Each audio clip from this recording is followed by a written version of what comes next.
started quite a while ago in CPAC and came here, probably made my first real political speech, and I enjoyed it so much that I came back for a second one, then a third, then I said, what the hell, let's run for president. But it's wonderful to be back with so many great patriots, old friends, and brave, young conservatives. What a future you have.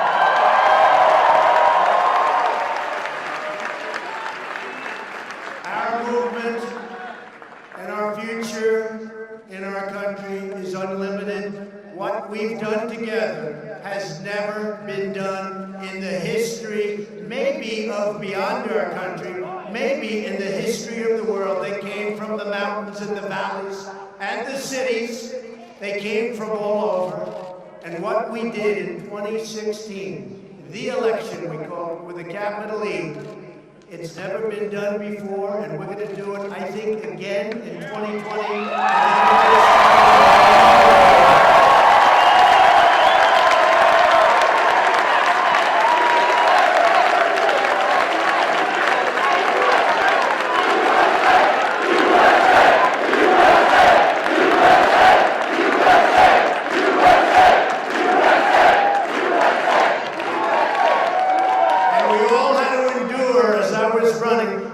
So you have 17 Republicans plus me. And I was probably more of a conservative than a Republican. People just didn't quite understand that. They didn't understand that.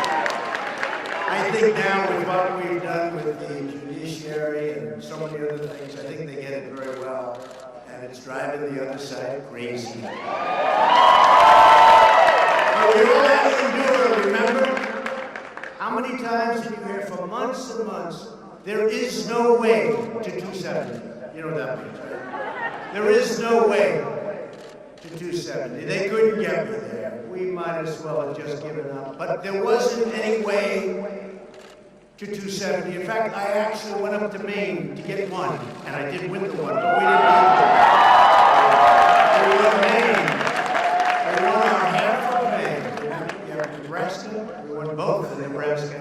We won the half. We had to win in Maine. So we got the one, but we didn't need the one because we didn't get 270. We got 306.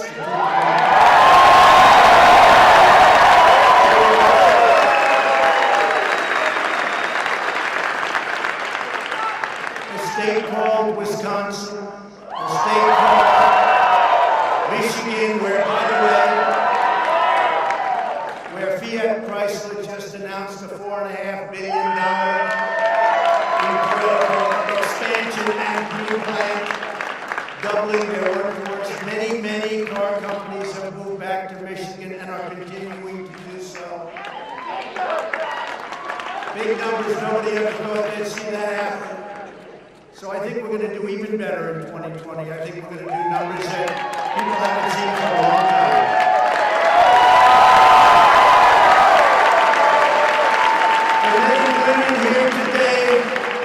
Are on the front lines of protecting America's interests, defending America's value, and reclaiming our nation's priceless heritage.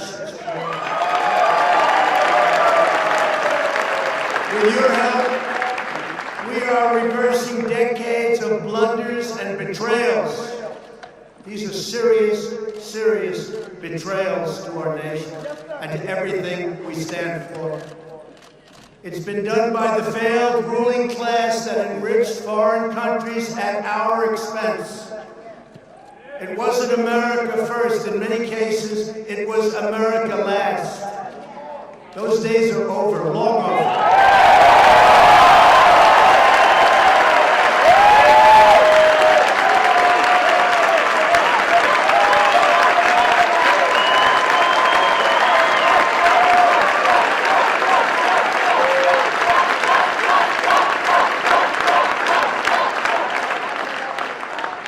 America is winning again. America is respected again. And the world knows it. When when I meet with prime ministers, when I meet with presidents, and I get along with them, because they know that what's taken place over many years, not just the Obama administration, long before that, they can't believe themselves that they got away with it. They can't believe it. An impossible thing. And they like me. And the reason they like me, they tell me, they say, Mr. President, I said as an example, President Xi of China have great respect, we have a great relationship. I say, how is it possible that you got away with this for so long? And he said, because nobody ever asked us to change.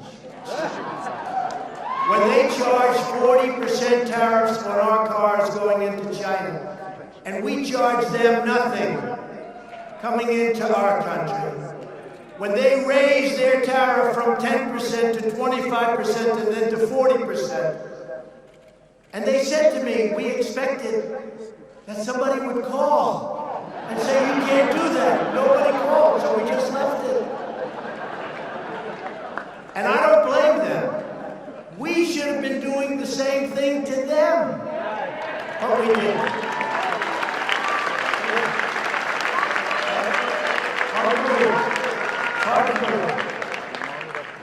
But now things are different. Now we're negotiating with China. They wouldn't negotiate with previous administrations. But I found some very old laws from when our country was rich, really rich. The old tariff laws, we had to dust them off. You could hardly see there was so much. Unfortunately, they weren't terminated.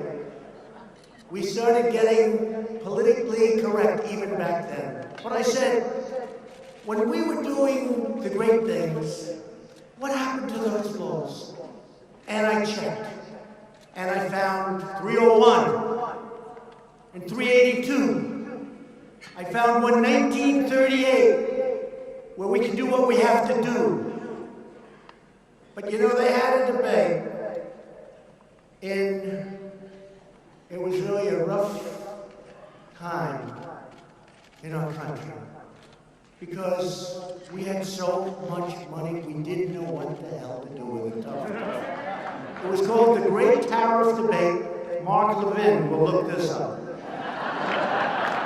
And the problem is, with Mark, if I make a little mistake, he'll let us know on Sunday night. You gotta be very careful when I talk about this. The Great Tariff Debate of 1880. And the debate was, we didn't know what to do with all the money we were making. We were so rich. And McKinley, prior to being president, he was very strong on protecting our assets, protecting our country. And he made statements that others cannot come into our country and steal our wealth and steal our jobs and build their country and not defend our country. We can't do that. We can't ever allow that to happen.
Our country's in big trouble, folks, because we have to get it back.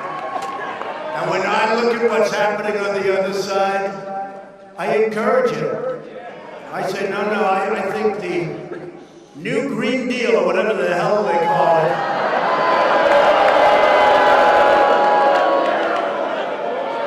the Green New Deal, right? Green New Deal.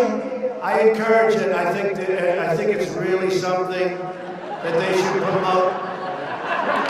They should work hard on. It's something our country needs. Desperately, they have to go out and get it. But I'll take the other side of that argument only because I'm mandated to.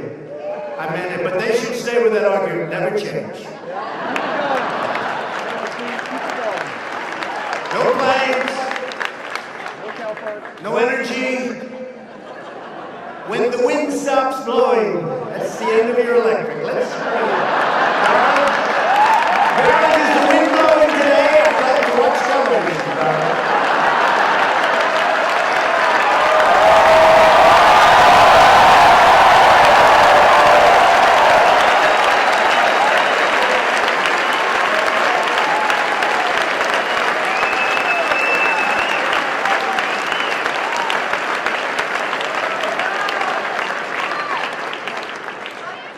it's true. So the great tariff debate of 1888, and then we had so much money, we could do whatever we wanted. We built forces up that were incredible. Then in 1913, they ended tariffs. Okay? They ended tariffs.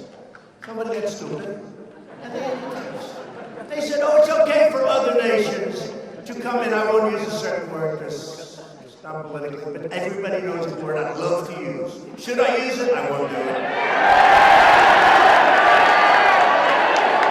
Our great First Lady always said, don't use certain words, please. I said, but the audience wanted me to do it. She said, don't do it.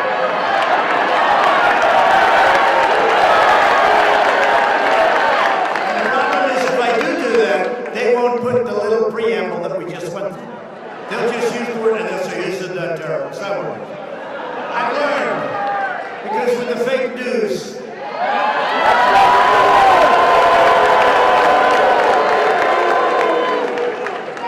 if you tell a joke, if you're sarcastic, if you're having fun with the audience, if you're on live television with millions of people and 25,000 people in an arena, and if you say something like, Russia, please, if you can, get us Hillary Clinton's emails.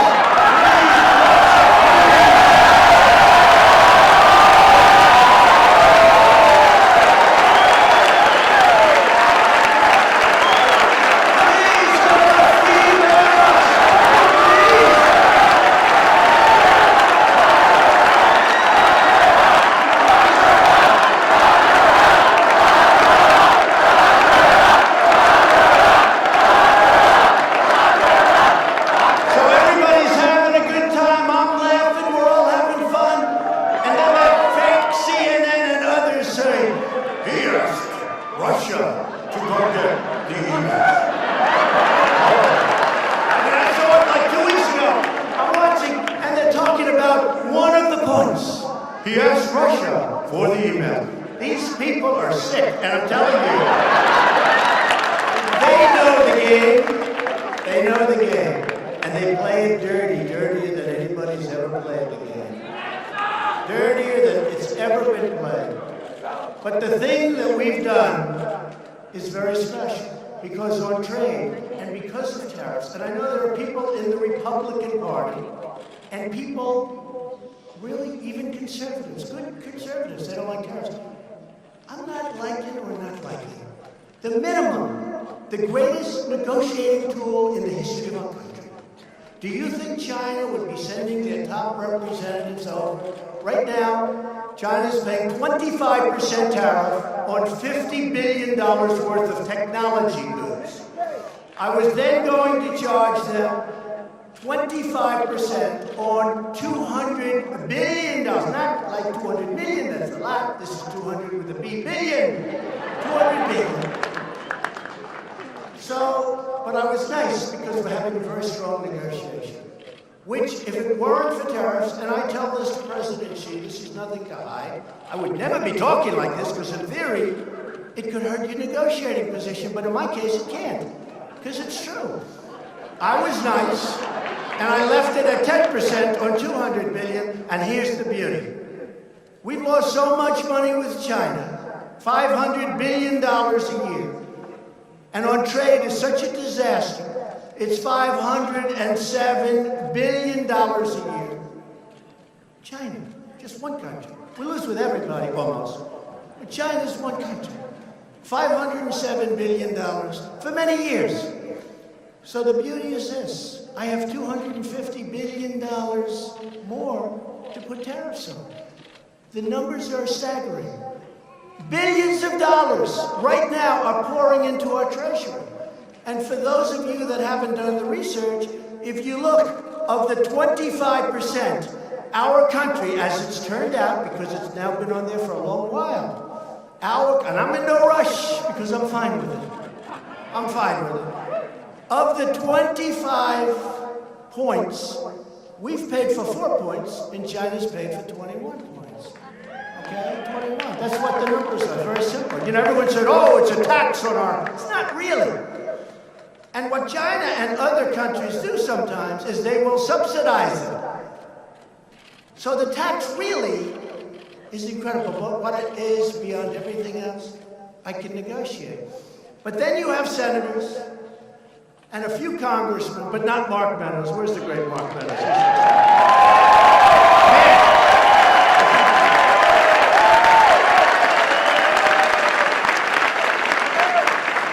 Mark and Jim Jordan. And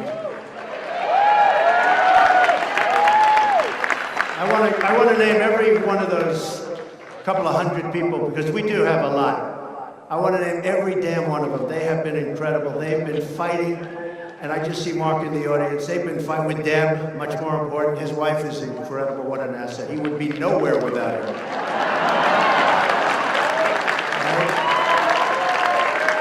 But they fight so hard on this witch hunt, this phony deal that they put together, this phony thing that now looks like it's dying, so they don't have anything with Russia.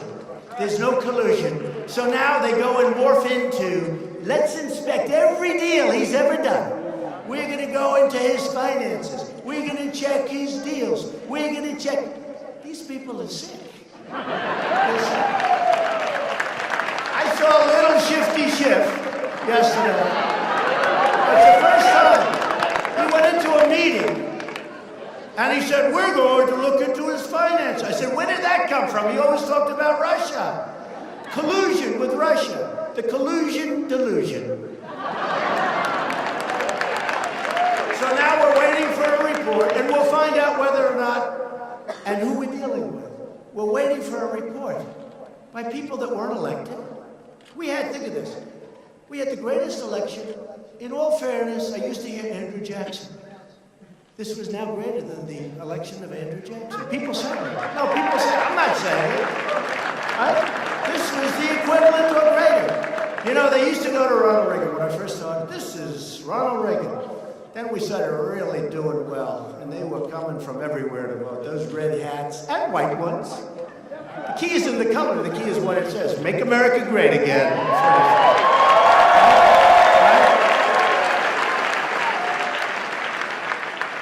But we had the greatest of all time. Now we have people that lost. And unfortunately, you put the wrong people in a couple of positions, and they leave people for a long time that shouldn't be there. And all of a sudden, they're trying to take you out with bullshit, okay?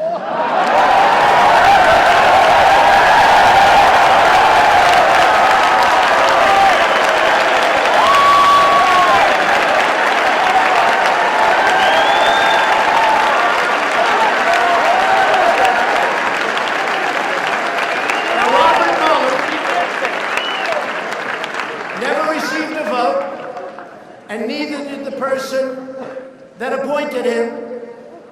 And as you know, the Attorney General says, I'm going to recuse myself. And I said, why the hell didn't he tell me that before I put him But the person that appointed Robert Mueller never received a vote. Robert Mueller put 13 of the angriest Democrats in the history of our country on the commission. Now, how do you do that? These are angry, angry people. You take a look at them. One of them was involved with the Hillary Clinton Foundation, running it. Another one has perhaps the worst reputation of any human being I've ever seen. All killers. In fact, it would have been actually better for them if they put half and half, and Mueller can do whatever he wants anyway, which he'll probably do. But we have conflicts. I had a nasty business transaction with Robert Mueller a number of years ago. I said, why isn't that mentioned? He wanted the job as FBI director. I mean, these are things that are out there, they know it. Why isn't that, and I didn't give it to him, why isn't that mentioned? Jim Comey, lying James Comey, is his best friend. James Comey is his best friend. And those are a few of the conflicts. Other than that, it's wonderful. So everybody's waiting. I thought of it this morning, Mark, and I heard you made an incredible speech and statement today, Mark Levin. I heard it. And I was on the way, but I'll see it later. I guarantee I'll be watching it later. I have one of the great inventions in history. It's called TiVo. I think it's actually better than television, because television is practically useless without TiVo. But I'll be watching it later, Mark. But people that got no votes, what I heard this morning, President Trump is waiting for the Mueller report. I said, wait a minute, let me get this straight. So the Attorney General recuses himself, and I don't fire him. No obstruction. That's the other thing. If you use your rights, you use your power. If you use Article 2, it's called obstruction. But only for Trump, for nobody else. So the Attorney General is weak and ineffective, and he doesn't do what he should have done. Somebody that never got a vote writes a powerful letter, horrible, about Comey. Every single Democrat said Comey should be fired, or worse if possible.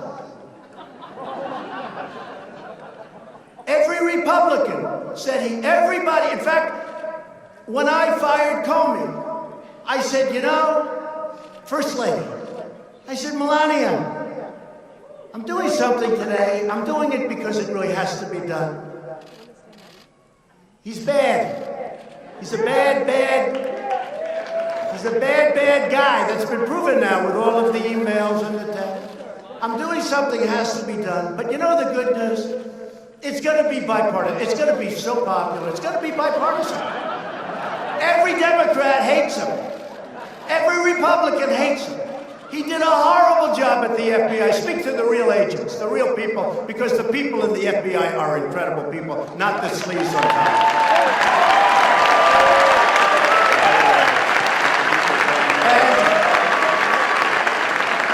And I said to the First Lady, I said, but you know the good news? The good news is that this is going to be so bipartisan, everyone's going to love it. So we fire Comey, and Schumer, who called for his resignation many times, Podesta, I believe that day, because he still hasn't gotten over getting his ass kicked, okay? I believe that day called for his resignation. That day, Podesta, the great genius of campaigns, he called for the Comey resignation. Others, almost every, I would say, Mark, would you say virtually every Democrat, virtually every, I can't think of anybody that said he's doing a good job. So I said to Melania, the good news, this will be a popular thing. And I fire a bad cop, I fire a dirty cop, and all of a sudden the Democrats say, how dare he fire him? How dare he do this? And that's where we are, folks. That's where we are. We're in the swamp of Washington, D.C. But you know what? We're winning, and they're not. We're winning.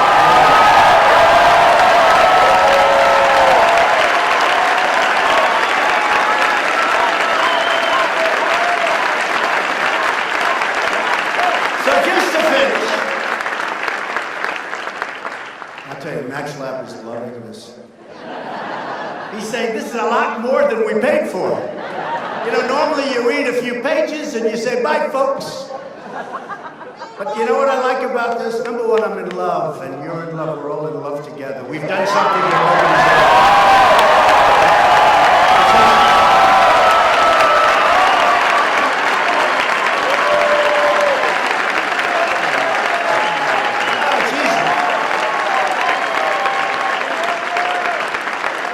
You know, a great friend of mine from New York, he's a stone-cold killer. He's a brutal man. He's actually not even a good friend of mine because he'd turn on me in 2 seconds. But he's a very rich guy.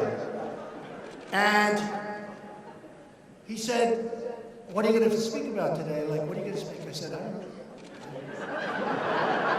He said, I just heard that you have the biggest crowd in the history of CPAC. They're all over. By the way, not only this giant room, they're in many hotel rooms all over the place. You're just better at real estate than they are.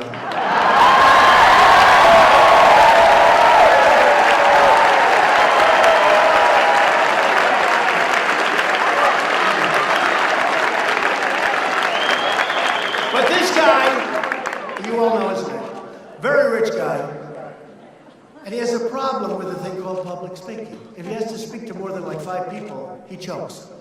He can't breathe, you know. Oh, are you okay? He kills people for a living, meaning mentally and financially. But if there's like an audience of 9, it's like... So he said to me, how the hell do you do that? And I said, it's easy. And the reason it's easy, I really mean this. There's so much love in this room. It's easy to talk. You can talk your heart out. There's love in this room. You can talk your heart out. It's easy.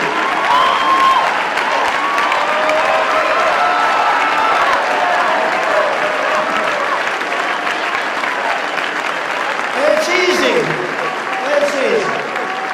And we've had that from the day I came down with your first lady on the escalator in Trump Tower. It's been easy.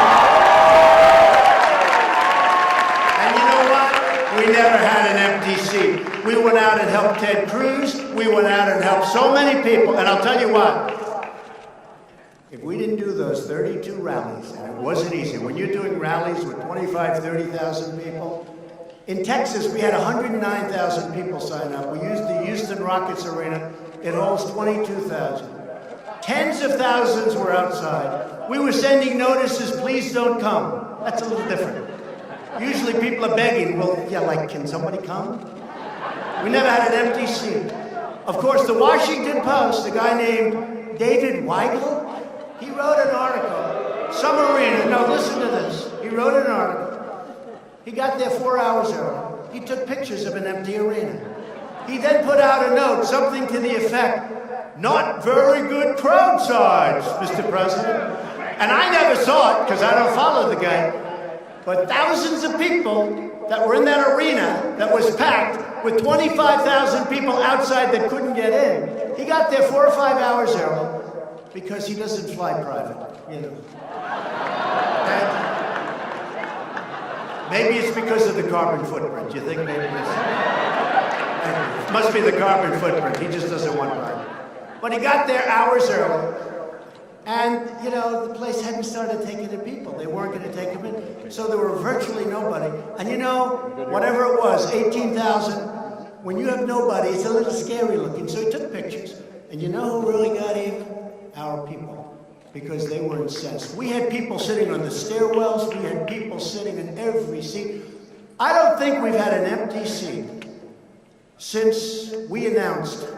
And from the day we came down the escalator, I really don't believe we've had an empty seat at any arena, at any stadium. It's been an incredible thing. And that's why I say, This has never, ever happened before, and now we have to verify it in 2020 with an even bigger victory.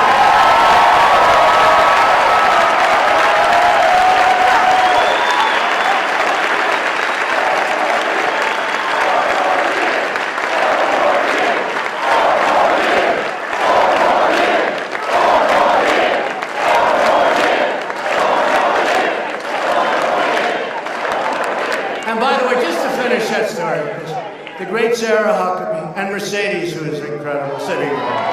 Mercedes, thank you. They always say, you know, they're good people, right? Much better than I am. They always say, don't bring it up, don't fight. Don't fight. Everyone understands. I said, they don't understand. If I don't explain it, how are they going to understand? So remember the empty arena one. And then it was shown, and the Washington Post had to do, and this particular writer had to do I thought he was going to get fired. I mean, if that were a conservative, he would have been fired on the spot. He would have been humiliated for what he did, because it was fake news. Nobody was in the arena. There were thousands outside, but they hadn't opened the gates yet. They did the same thing at our big inauguration speech.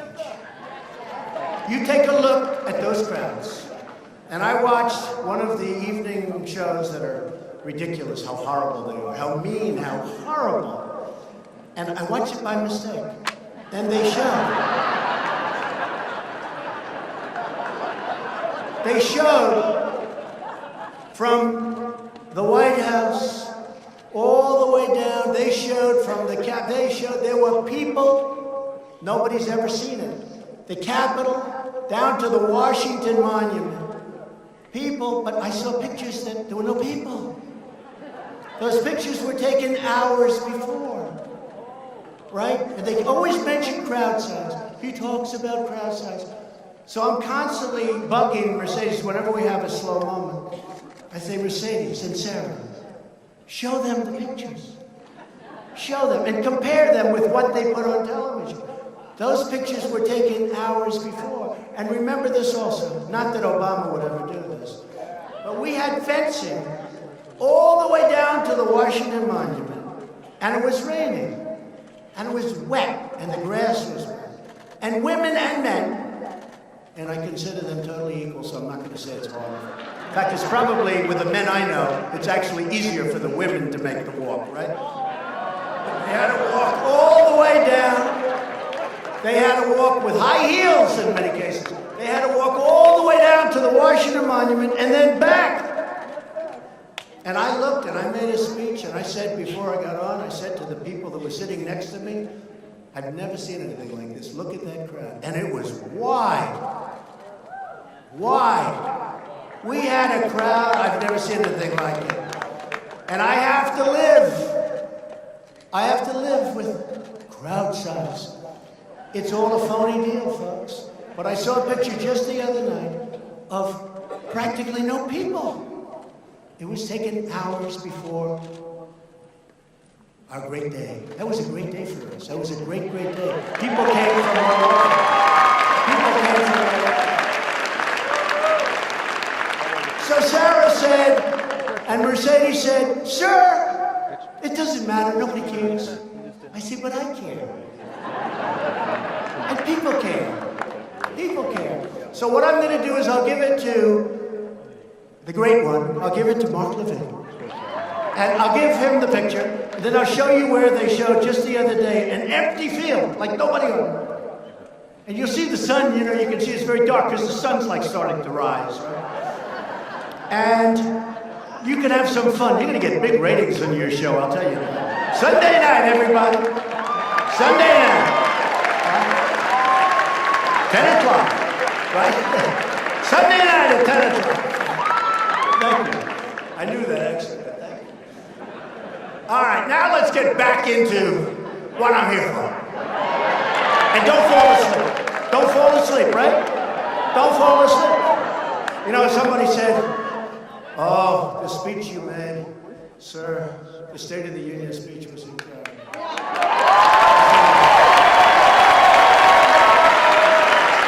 I said that was so good.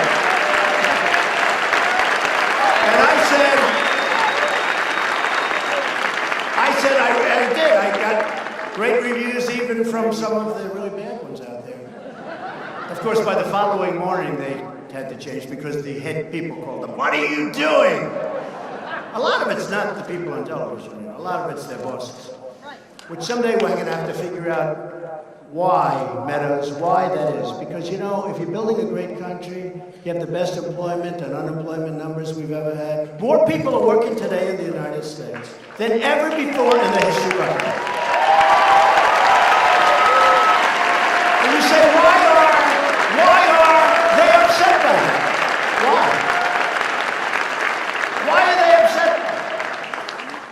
We've slashed 30,000 pages of job-killing regulations from the Federal Register. That's an all-time record in the history of the United States, even by presidents that are there for 8 years and in one case more. We passed the largest package of tax cuts and reforms in American history.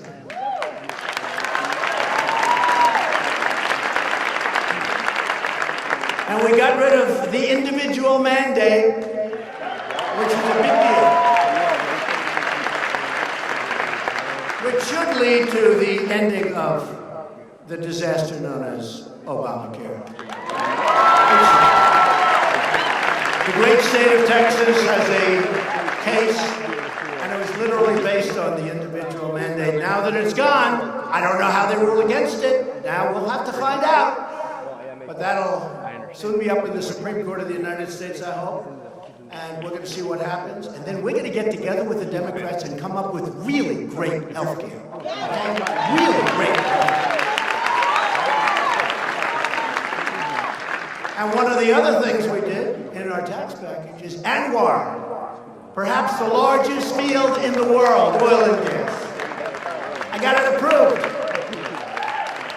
And I didn't want to get it approved for a certain reason, because I thought somebody treated me very badly.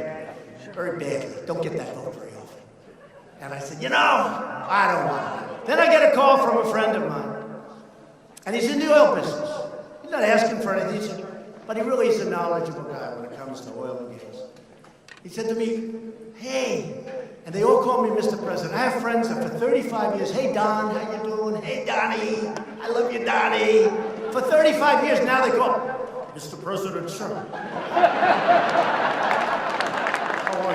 I have a friend, very rich guy, Richard Lefrak in New York, builder, good builder. He calls me all my life. Hey, Don, how you doing? I've known this guy so long, from kindergarten. It's true. Hi, Don, how you doing? How's everything? Now, I get a call the other day. Mr. President, how are you, sir? How are you? I said, Richard, lighten up. Call me Donald. Richard, call me Donald. You've known me for, I don't want to say because I don't want my wife to hear the number. It's true. Actually, that's actually true. Richard came up. He said, I've known your husband for 65 years. I said, don't say it. I say 20, 25, 30. Don't say 65 years.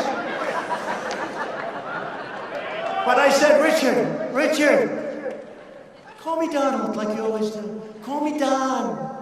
Okay, Don. Okay. He gets his breath. 2 minutes later, Mr. President. But maybe that's a good thing. That's called respect for the office, right? Maybe that's many things.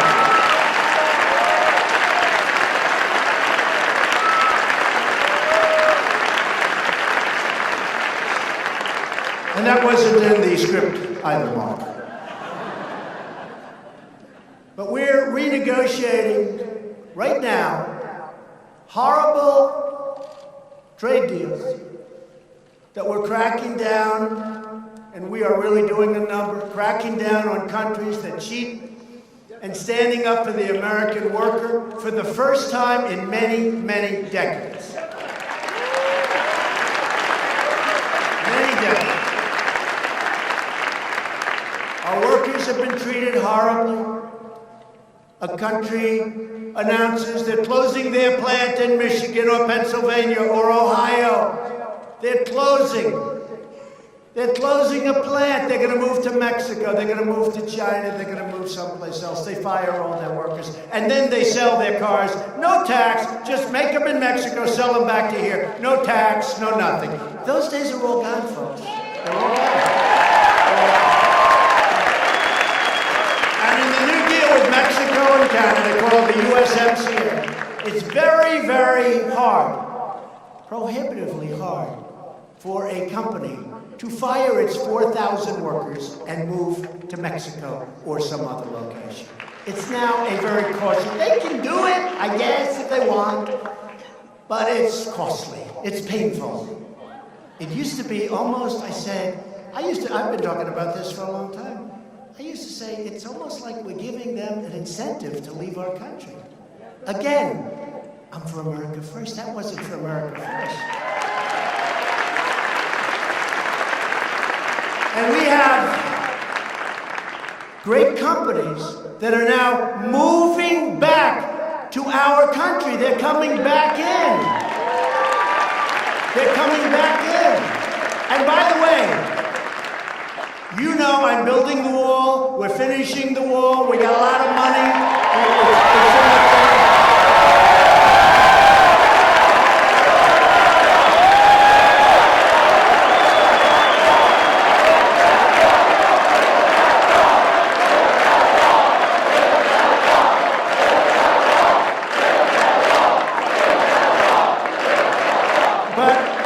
Some people in the room that don't like this. We're down to 3.7% unemployment, the lowest number in a long time. But think of this. I got all these companies moving in. They need workers. We have to bring people into our country to work in these great plants that are opening up all over the place. This was not necessarily what I was saying during the campaign, because I never knew we would be as successful as we've been. Companies are roaring back into our country, and now we want people to come in. We need workers to come in, but they've got to come in legally, and they've got to come in through merit.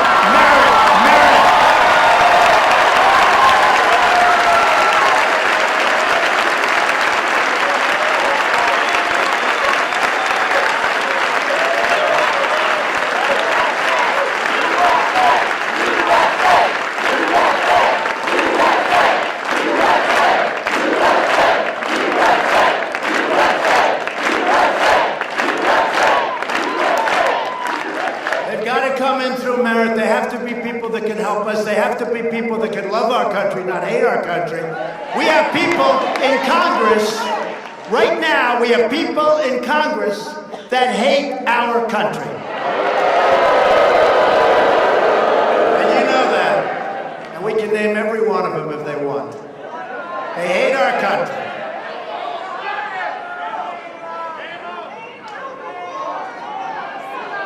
Sad. Very sad. When I see some of the things being made, the statements being made, it's very, very sad. And find out, how did they do in their country? Just ask them, how did they do? Did they do well? Were they succeeding? Just ask that question. Somebody would say, oh, that's terrible that he brings that up, but that's okay. I don't mind. I'll bring it up. How did they do in their country? Not so good. Not so good. But we need workers. We have to bring in workers. One other thing, because we have a lot of people here that are important people in terms of votes. We have some senators, we have some congressmen. When a senator tells us that he's a free trader, so am I. I'm a fair trader, I'm a free trader. But when a senator said we can't do tariffs where we make a fortune, or at a minimum, we're able to use this tremendous power that I found. Tremendous, old stuff, nobody even knew it existed. I'm able to use it at a minimum to negotiate great and fair trade. They wouldn't even be talking to us because it's so one-sided. Last year we lost 800, this is for many years, almost $800 billion on trade. It's not sustainable. You can't do that. And now we're making great trade deals. But when some of the senators, good people, I think they're good people, I just don't understand the thinking. So I say India is a very high tariff nation. They charge us a lot. When we send a motorcycle to India It's 100% tariff. They charge 100%. When India sends a motorcycle to us, we brilliantly charge them nothing. So I want a reciprocal tax, or at least I want to charge a tax. It's called a mirror tax, but it's a reciprocal tax. Now here's what I don't know. I've had a lot of people, Lindsey Graham, I said, Lindsey, it's not his thing necessarily. It's not the thing that he's most adept at, but he's adept and he's smart. I said, Lindsey, if they charge us 100, I like a reciprocal. They charge us, we charge them. He goes, that makes sense to me. And then he gets on to judiciary and things that frankly he likes and finds very interesting. But he's a smart guy, and he said, I'll never forget. It took me about a minute, which is a long time. I did a bad description. It's so easy. They charge 100, we charge nothing. Now we have reciprocal, so it's 100. But what happens now for those that really think about tariffs and don't like tariffs for whatever reason it might be, and that's okay, what's going to happen is, in many cases, instead of 100 and 100, you're going to have 0 and 0, so you won't have any tariff. It's going to happen. It's going to happen. But you have to start working on some of the senators that say, I can't approve this deal. I say, you know what, I want to just charge India, as an example I'm using it, but India is a very high tariff nation. I mean, nobody knows it because nobody knows what they're doing in Washington. But India is a very, very high tariff, and they charge tremendous numbers. So they charge 100, so I say, I'm not going to charge 100, but I'm going to charge 25%. And I hear this turmoil in the Senate because we're charging 25. So I call a couple of the guys up. I say, fellas, listen, they're charging us 100 for the exact same product. I want to charge them 25. And I feel so foolish charging 25 because it should be 100. But I'm doing 25 only because of you. I want to get your support. Sir, that's not free trade. Where do these people come from? Where? Where do they come from? I need your help. I need your help, the voters' help. Where do they come from? So it can only be one of 2 or 3 things. Number one, I know they're very smart people. I know they are. And I even like some of them. But they're smart. So we take that out of the equation. So and I know they don't have evil intention. And the other thing could be, I guess, maybe, these companies are all owned by people. And these people are very generous. Campaign contributions, they're very, very generous people. Can that be possible? I don't think so. I hope not. Because we're talking about our country. We can't allow a country to charge us 100%, and we get nothing for the same exact product. For one thing, they don't respect us. They think we're stupido. They don't respect us. But let me tell you something. The world respects our country again. They respect us.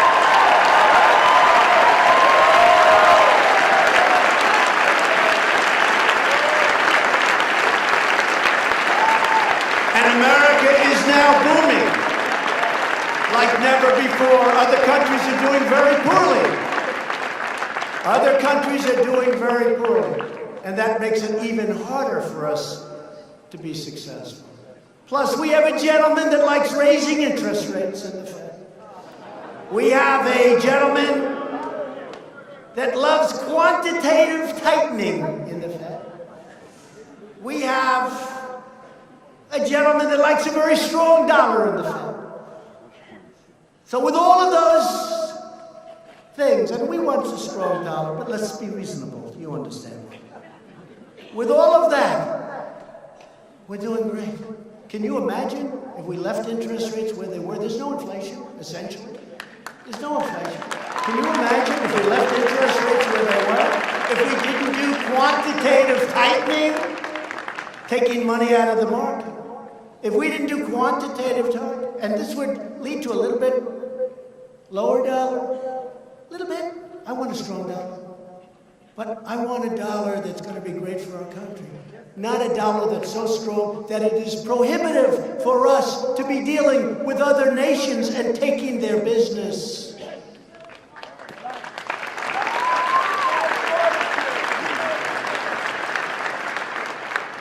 the election, we've created a number that if I would have said during the campaign, the fake newssters back there would have said this is crazy. 5.3 million new jobs, including over now 600,000 beautiful, brand new manufacturing jobs that were never going to come back to our country.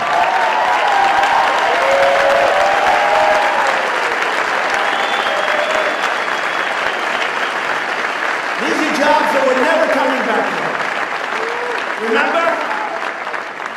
Not to talk badly about the other administration, but if that theory went forward with crooked Hillary winning the election, instead of being up almost 50% with the stock market, you would have been down 50%. It was heading down. It was going to be a disaster. We have nearly 5 million Americans that have been lifted off of food stamps. Nobody ever thought that was possible.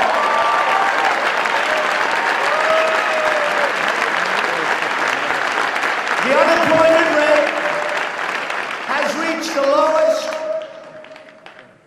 in over 51 years, and African American, and you've heard me say this many times, Hispanic American, Asian American unemployment rates are at their all-time historic lows.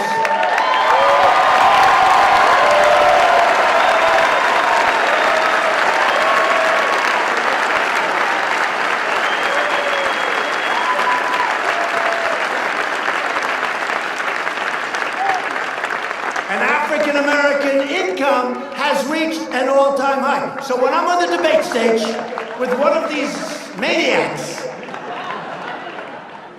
I mean, trains to Hawaii. How do you get to Europe? We haven't figured that one out yet. We don't use airplanes anymore. You saw what I'm doing in California. They have a fast train.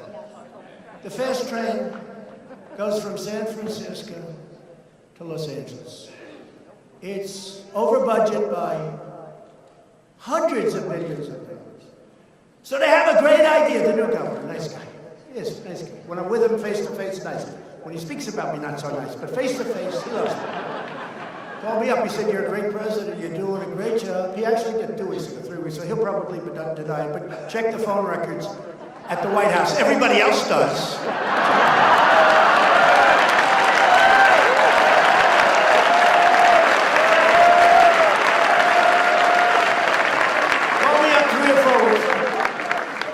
I think they need some forest money because, honestly, the management of the forest is very bad, and that's one of the problems they have. I said, you got to get those forests. We can't keep sending billions and billions and losing hundreds of lives, more importantly. Got to clean it up. It's called management. When a tree falls, you can't let the environmentalist say you can't take that tree out. It becomes like a matchstick, that tree. It hits a flame, it goes up. The leaves, every once in a while, you have to remove the leaves because they are a guy smoking a cigarette, he throws it away. He doesn't mean it. The thing catches on fire. Well, there's 400,000 acres and people are killed. You got to have management. But he called me up the other day, recently, let's say 4 weeks ago or so. He said, I just want to tell you, you're a great president, and you're one of the smartest people I've ever met. That's what he said. Now, that's what he said. Will he admit it? No, I doubt it. But that's what he said. And you're doing a great job. And then he did start talking about, in all fairness, additional money for the fire, which is, it's okay. That's okay. We have great talks. I mean, I like him. Gavin Newsom, I like him. Nice guy. But they say things, politicians, they say things to your face, and then you see 2 days later they're giving a news conference. It's like, where did that guy come from? Where did he come from? But everyone in this great country, right now, because of our great new economy, is doing well, except, of course, for the never-Trumpers. But they are on mouth-to-mouth resuscitation.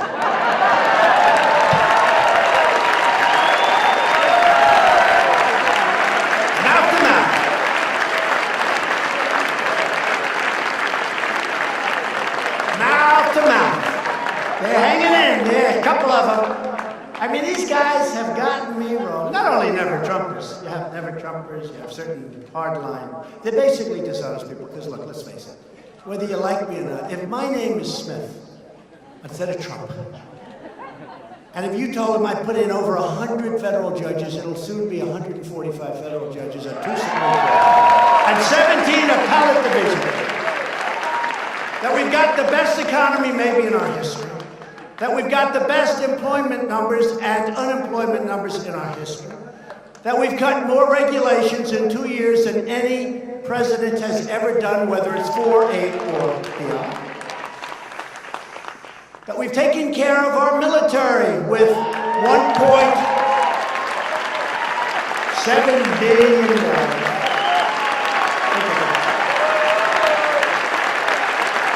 Think of what we did. Think of what we did with our military. Think of the numbers that we have for our military. We have numbers, nobody's ever heard of these numbers before. And you know, part of the problem that we have, because I'm a cost cutter, and you are all cost cutters, but we have to take care of our military. We have to. $700 billion we spent, and that was the first year. And then the second year, $716 billion. Now, I have no choice. I'd like to spend much less. Obama was spending much less, but our military was being depleted. He was fighting in endless wars, they never end. And by the way, as of probably today or tomorrow, we will actually have 100% of the caliphate in Syria. 100%.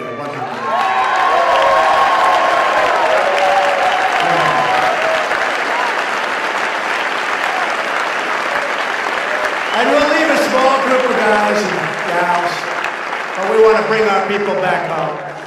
We want to bring our people back home. It's time. Into these wars. We were going to be in Syria for 4 months. We ended up 5 years. Just fighting. They just like to fight. We want to fix our country. We want to fix our bridges, our highways, our roads, our schools. We want to fix our country. It's time. It's time. But I was told by a general who I had to fire, I said, General, how long before we get 100% of the caliphate? He said, sir, 2 years. I said, I can't take it 2 years. And then I flew to Iraq. First time I left the White House, because I stayed in the White House for months and months, because I wanted the Democrats to get back from their vacations from Hawaii and these other. And I figured it would look good if I stayed in the White House so that you people all love me and vote for me, okay? I figured it would look good. So I stayed in the White House. And I'll tell you what, I was there. I told my wife, go to Florida, enjoy your Christmas. I stayed for Thanksgiving. I was in the White House for a long time, months. I had cabin fever in the White House. But if you've got to have cabin fever, that's the place to do it. But I was there, I don't know, for a number of months, through Christmas. I spent my New Year's all by myself. Don't cry. It was me and about 500 men and women outside with machine guns. I never saw so many beautiful looking machine guns. I'd look at that equipment, I'd say, man, they sit in the trees, they sit on the lawn. I told people, I'm in this massive, people don't know how big the White House is. First of all, it's one of the most beautiful places in the world. It's really, I made a lot of money with luxury. This building, it's in 1799, which of course when President Xi comes, I say 1799, like it's old. To him, that's like a brand new house. In China, they go back 8,000 years, so that's like a new residence. But I sat in the White House for months and months, except I took a day off. I flew to a lovely place called Iraq. And I flew at night, and I got there at night, and I said to myself, this is interesting, because they say, sir, All of the lights in the plane, sir, are going off. I say, why? Because we're getting ready to land. We're an hour out. I said, what about the shades? Well, we want it better than that. Maybe you like it. So we turned the lights on, put the shades down. This is a big 740 Air Force One. And we're landing, and I go up and I look. And I've landed. I like to sit with pilots. I respect people that know what they're doing. And these are the best of the world. These are the best of the world. And the pilot says, sir, we're landing in approximately 1.5 minutes. I say, but there's no runway. No, sir, the runway's right up there, sir. I say, I don't see it. I have pretty good vision. At least for my age, I have. I guess for my age, I have great vision, but I don't have vision like a 35-year-old captain. He said, no, it's right up there. I said, I'm sorry, Captain. How about this? Should we lift off and try to get Captain? There's no runway. Anyway, no, he said, right up there. Now we land. There's practically no lights. These are little pin spots. And I said, think of this. We spent $7 trillion in the Middle East. And we can't land a plane with the lights on. 20 years later. How bad is it? Now seriously, how bad? How bad is it? $7 trillion and we have to fly in with no lights. But I met some incredible people. Generals. One of them came from Syria, the operation in Syria. And I was upset with my generals because they weren't getting it finished. I want the job done. I want to bring our people back home.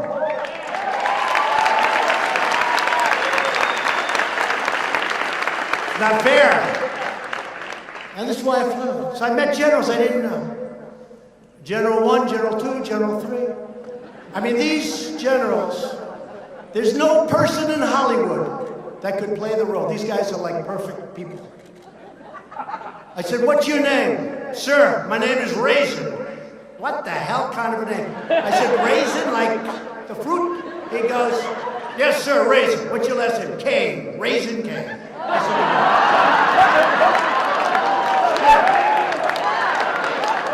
said, Raisin Kane. I just made him a big star.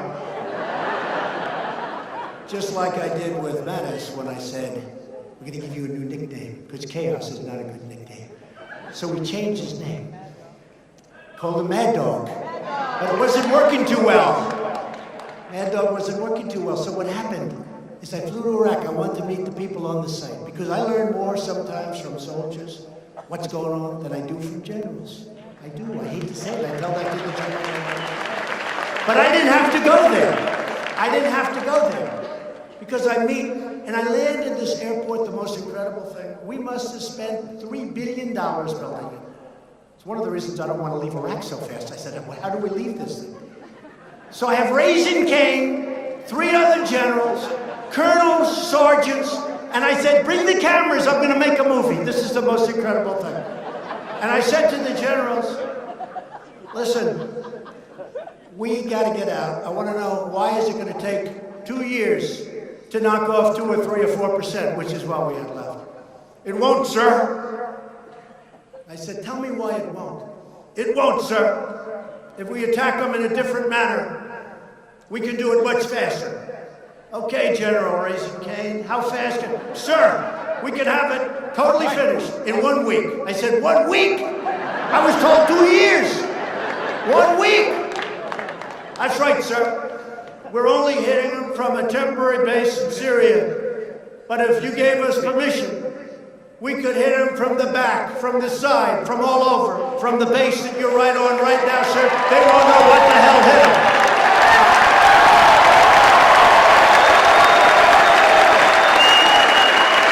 They won't know what the hell hit them, sir.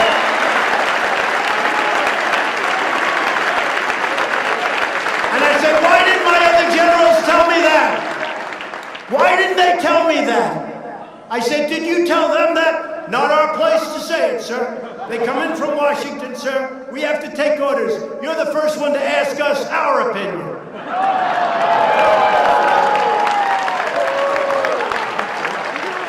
True.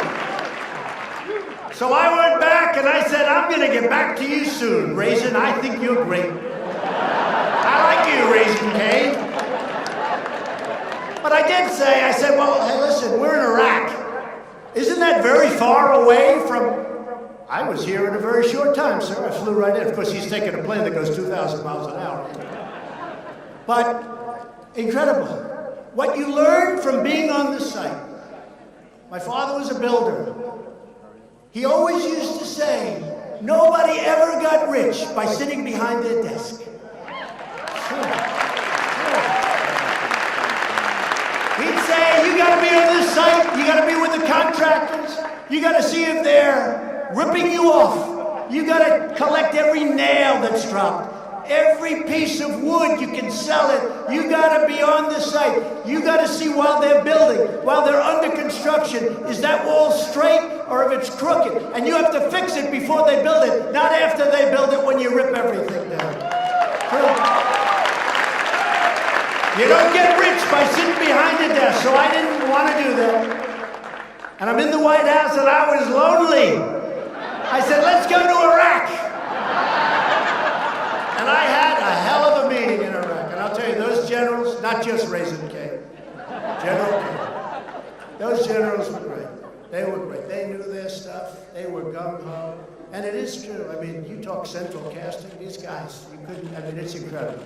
They had a master sergeant there. I could take him right now, bring him to Hollywood, make a military movie, and he's the star of the movie. That happened once before, you know. That did happen.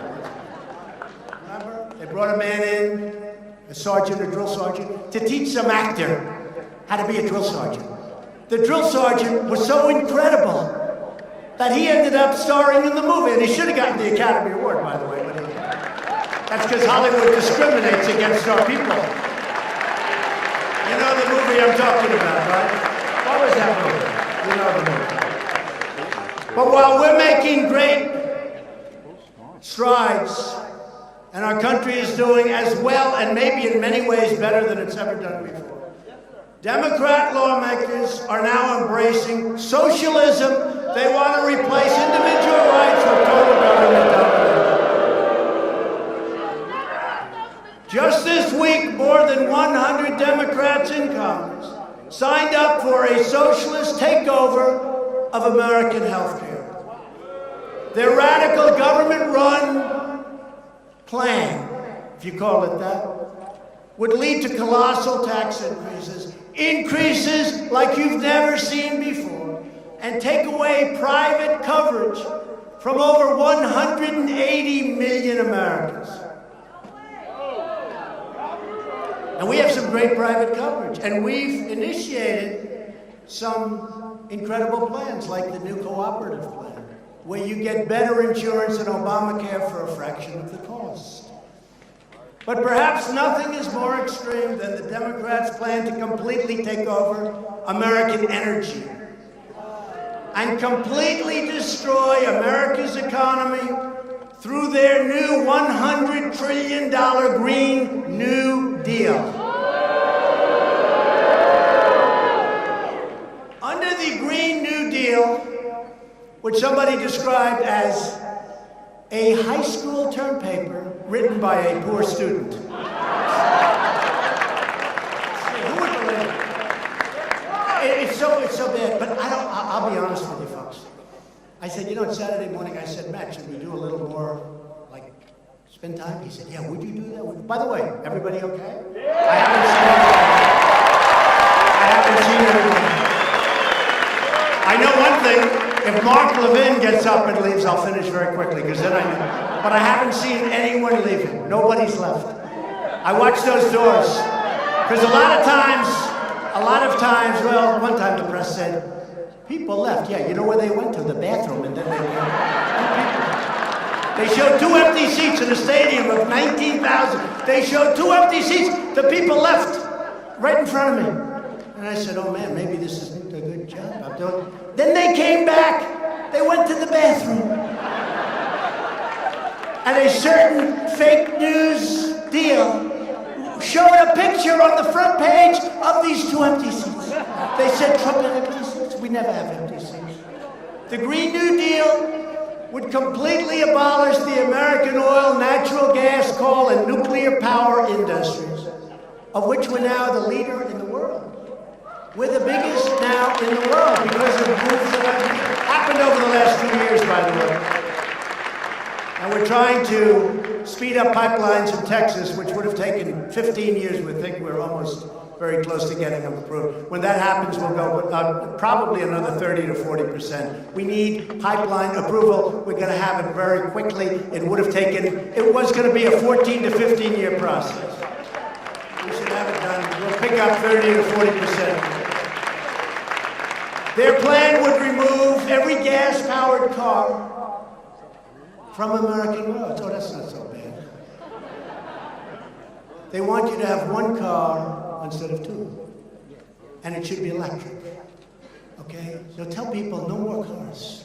No more cars. I think the auto industry is not going to do too well under this plan. What do you think, Meadows? How's this? Will the auto industry be good? I don't think so. It's not looking good. I think maybe you're going to see some bad stock prices if that passes. It would end air travel. But you'll get on a train. Don't worry about it. You just have to cross up about 95% of the world. And it would force the destruction or renovation of virtually every existing structure in the United States. New York City would have to rip down buildings and rebuild them again. I don't think so. This is the craziest plan. And yet I see senators that are there for 20 years, white hair. See, I don't have white hair.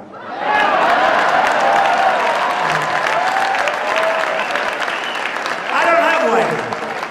Now, I see these white hairs, long-time senators, standing behind this young woman. And she's ranting and raving like a lunatic. And these senators, yes, I agree with this. Yes, I agree. The crazy female senator from the state of Ohio. The state of Hawaii, right? She's like a crazy person. What she said about men is so bad. What she said about men is so bad. But she's standing in the hallway. And she didn't know too much about the plan because she can't understand that plan. Which probably makes her smart, actually. Now, this is the senator from Hawaii, and they're saying to her, what do you think? Well, I don't know how people are going to get to Hawaii, but I'm in favor of the plan. I don't get it. I don't get it. So she's in favor of the plan, but you won't be able to get to it. Well, we can take votes, I guess. We'll go back to votes. This is the new Democrat platform and I don't want to talk them out of it. I swear I don't. This is a killer. I gotta get off this subject. I want them to embrace this plan. I want them to go and sell this plan. I just want to be the Republican that runs against them tonight.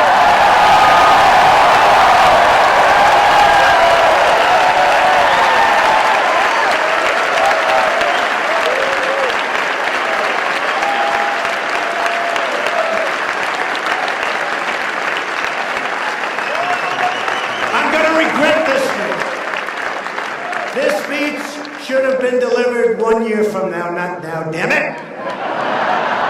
Because they're going to grip together, they're going to say, this guy's really laying for us. I should have saved the Pocahontas thing for another year. Because I've destroyed her political career and now I won't get a chance to run against her, and I would have loved that. We got to, I don't want to knock out all of the good stuff and end up with somebody that's actually got talent. That would be So I do like the Green New Deal. I respect it greatly. It should be part of the dialogue of the next election.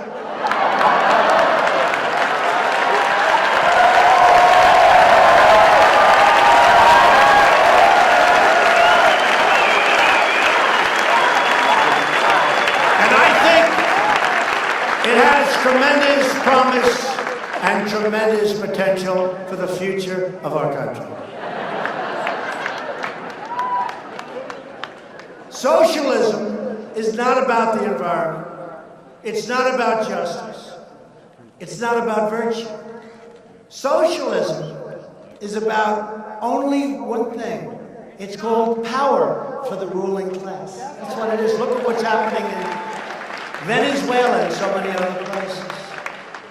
All of us are here today because we know that the future does not belong to those who believe in socialism.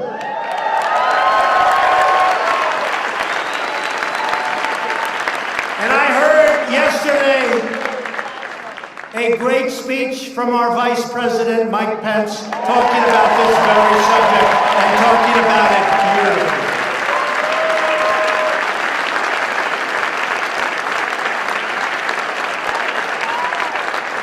The future belongs to those who believe in freedom. I have said it before and I'll say it again. America will never be a socialist country.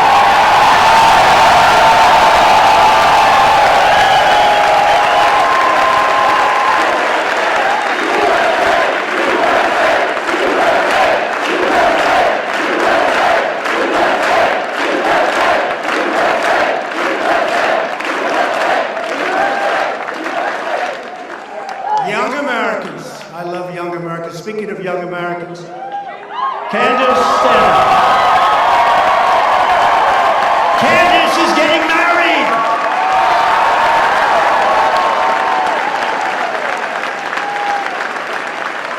You've been incredible, thank you. Your whole group has been great. You're getting married. Seems like a nice guy to me. Congratulations, you've been so great. Thank you very much, Candace. And Charlie, what a job you're doing. Where's Charlie? Where's Charlie? Where is Charlie? Because he has done an incredible job. Thank you very much. But young Americans like you are leading the revival of American liberty, sovereignty, and self-determination in the face of left-wing intolerance.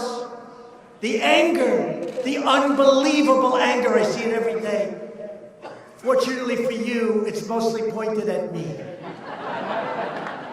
You have the courage to speak the truth, to do what is right, and to fight for what you believe, and keep doing it.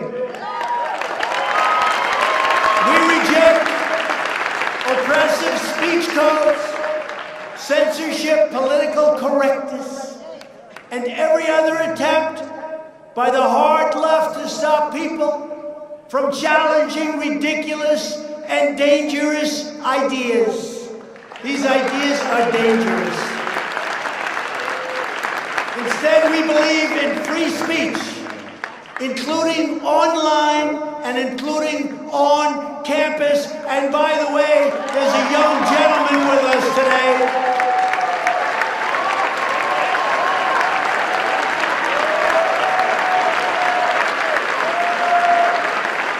There's a young gentleman. I turned on my television the other day, and I saw somebody that was violently punched in the face. Violently punched. And I said, that's disgusting. By a bully, I'd like to do a lot of things, but of course we would never do that. Because if I ever said violence, they would say, Donald Trump attacked. No. Just for the media, I'm sure he's a lovely young man. Just had a little temper tantrum.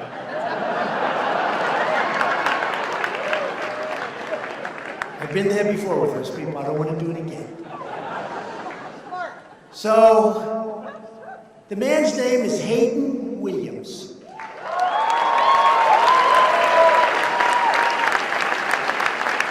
Where's Hayden? Where is he?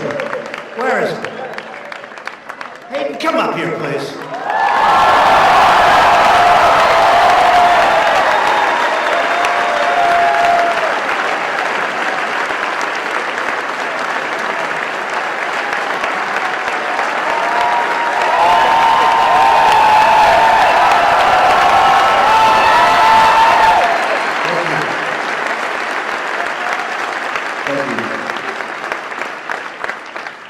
So, at the Leadership Institute, we're committed to making campuses so much for bringing me up here to let me speak. It's great that I'm being recognized, but there's so many conservative students across the country who are facing discrimination, harassment, and worse if they dare to speak up on campus. So I'm glad that we could bring this to the forefront. And I'd just like to say, if these socialist progressives had their way, they would put our Constitution through the paper shredder in a heartbeat. So it's as important now than ever to work at Leadership Institute and campus reform. Exposing these liberal abuses to the public. It's as important now as ever. And these students do it because they have a love for our nation and freedom and frankly a love for you, Mr. President. So if you keep defending us, we'll keep defending you. Thank you.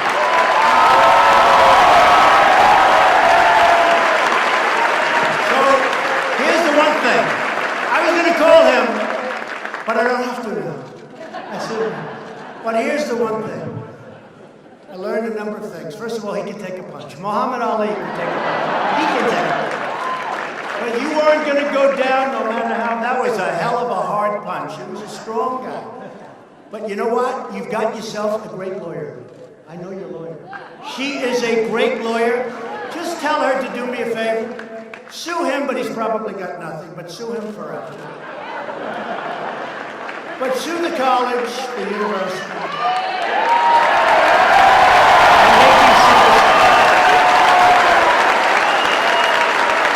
Ladies and gentlemen, he took a hard punch in the face for all of us. Remember that. He took a punch for all of us. And we can never allow that to happen. And here is, in closing with Hayden, here's the good news. He is going to be a very wealthy young man. That's all.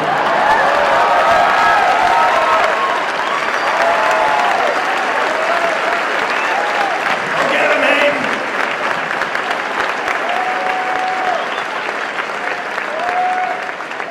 Today I'm proud to announce that I will be very soon signing an executive order requiring colleges and universities to support free speech if they want to.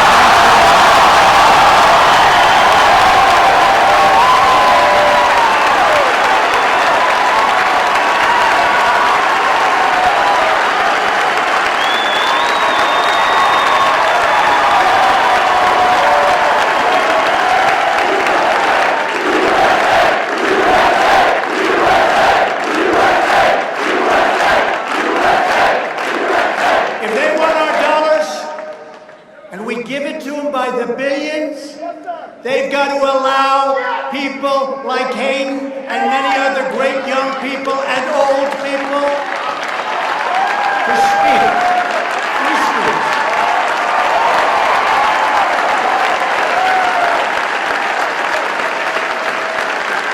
And if they don't, it will be very costly. That'll be signed very soon. Every day we're restoring common sense and the timeless values that unite us all. We believe in the Constitution and the rule of law. We believe in the First Amendment right, and we believe in religious liberty.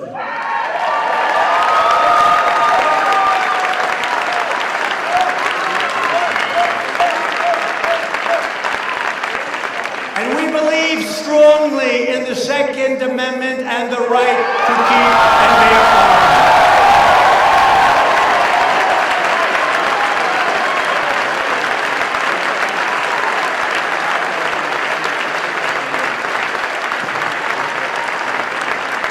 Which is under siege, folks. They have a lot of plans. It's under siege. Be careful. But I'll protect you, I promise you. Because it all has to come through my office. And we hopefully are going to be here for 6 more years. So we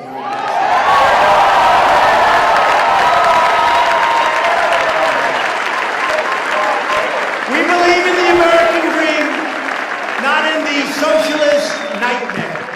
And we believe in the words of our national motto, "In God we trust."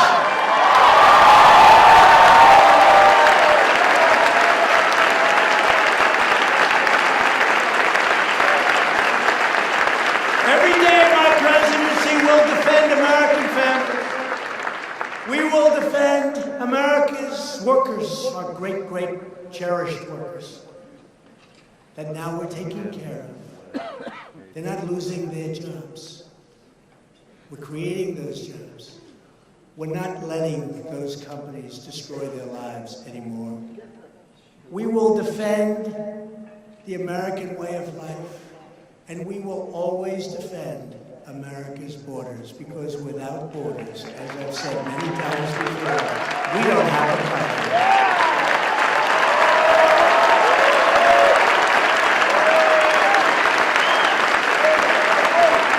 The lawless chaos on our southern border provides a lucrative cash flow to some of the most dangerous criminal organizations on the planet. Deadly cartels constantly, daily, hourly violate our borders to flood our cities with drugs that kill thousands and thousands of our citizens violently. What are these people talking about when they talk about the border? Keep it open. Keep what open? Have you been there? Have you seen? I just got back. I've been there many times. I see what's happening. I don't like it. But I have to tell you, our Border Patrol, our ICE agents, our law enforcement, the job they do, and they don't have the backup of a law in many cases. The job they do is incredible.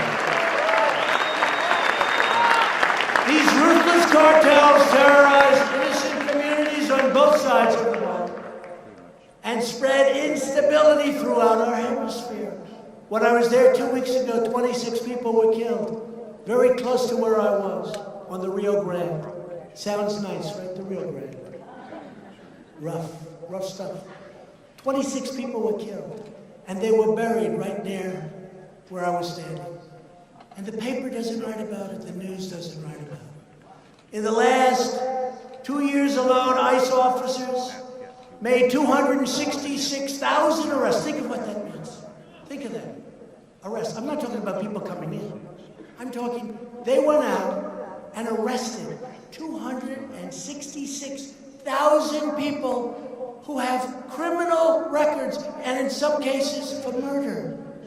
Who the hell wants to do that? Thank God they're doing it, because I don't want to do it. It's dangerous, it's hard, but they love our country. And they're tough people, but they love our country. Including those charged or convicted of approximately 100,000 assaults, 30,000 sex crimes, 25,000 burglaries, 4,000 kidnappings, and 4,000 violent murders. These are people that ICE is going in and getting, and either putting in jail or ideally bringing them back to other countries and letting them put in jail, because we don't want them. We don't want to have to pay for them for 50 years. You want them to pay a price, but we don't want to have to pay for them for 50 years. And all the nonsense you hear about the people that come in illegally are far better than the people we have. It's not true, folks. It's false. It's false propaganda.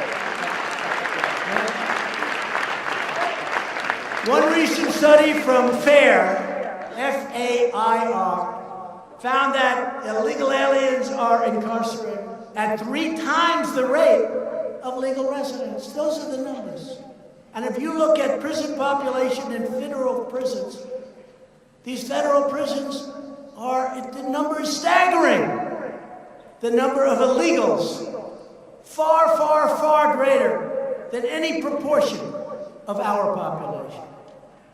But you don't hear that. You hear like these people are the greatest people in the world. Just ask the angel moms, how good are they? Those great angel moms who are treated so badly. So badly. Incredible people.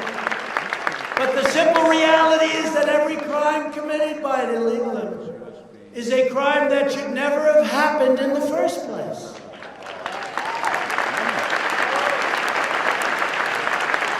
The border crisis is is also a heartbreaking humanitarian tragedy. Vicious coyotes, smugglers, and human traffickers prey upon innocent women and children.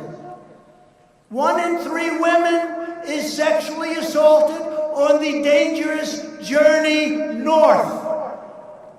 When I ran for president, my first speech, I mentioned the word rape. The press went after me. I couldn't believe it. I said, will it be like this always? The answer was yes. It even got worse.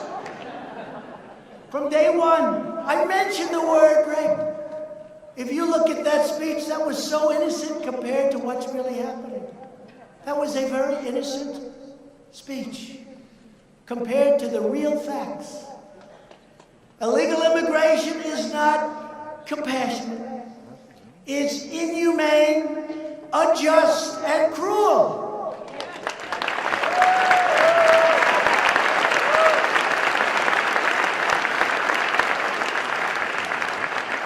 The media fights me on this, but I say it.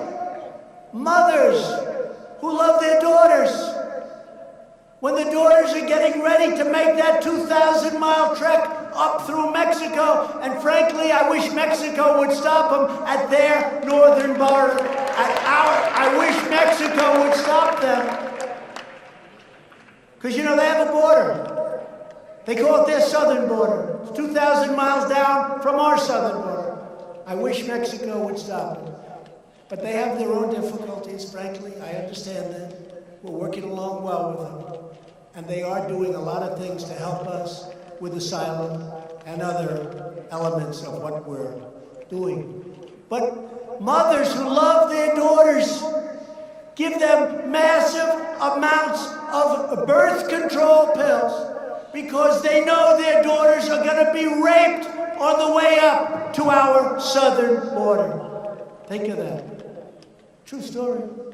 Told to me by the Border Patrol. So true and so sad. Think of how evil that is. Think of how bad it is. Those caravans. You look at those caravans, and some are phenomenal people. But in those caravans, you have stone-cold killers. You had the interview done by some innocent person who I think is actually back there now. And what is it that you want asylum for? Why are you coming to America? Murder. She goes, what? Murder. I mean, what's going on is incredible. And when those caravans are formed, do you think those countries that we used to give a lot of money to, I've got to way back. Guatemala, Honduras, El Salvador. Do you think they're giving us, as we say, their best and their finest? Oh, let's send our best people up to America. Let's have our best people go in the caravan so we can give America our greatest people.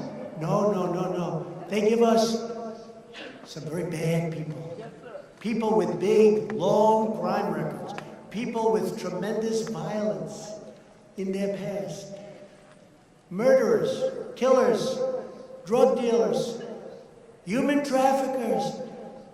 They want to keep their good people because they're smart. It's so sad to see how stupid we've been. Border Patrol recently reported apprehending 7,000 unlawful migrants in a single week on just one part of the Texas border a couple of weeks ago. Our immigration system is stretched far beyond the breaking point. To confront this national security crisis, last month I declared a national emergency.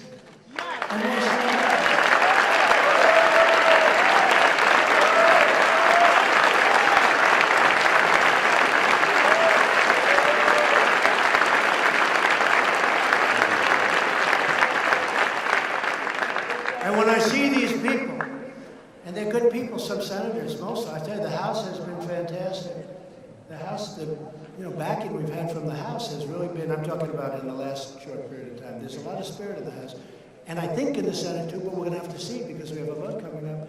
And a lot of people talk about precedent. Precedent.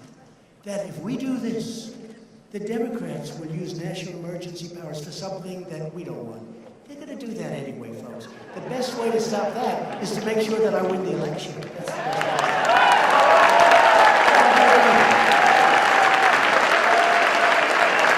They'll do it anyway. I watch the good people, the friends of mine. We're very concerned with setting precedent. That's precedent, not president.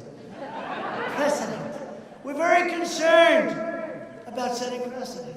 I'm very concerned with having murderers and drug traffickers and drugs and drug cartels pouring into our country. That's what I'm concerned about. And the Democrats, they're going to do whatever they do if they get into power, and it won't have a damn thing to do with whether or not we approve our national emergency. Because let me tell you, they don't like it when I say it, but we are being invaded. We're being invaded by drugs, by people, by criminals, and we have to stop it. And we want people to come in, as I said before, but they have to come in legally and with merit.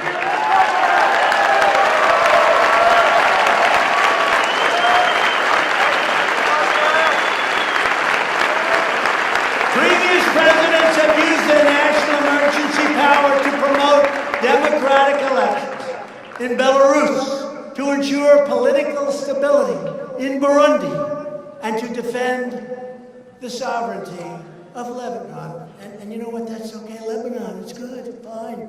Use it. But we need it right here in our country. We have to use it for our country. Many emergency declarations have been used to protect people in faraway nations and distant lands. Now we are protecting, finally, our people, you, our people.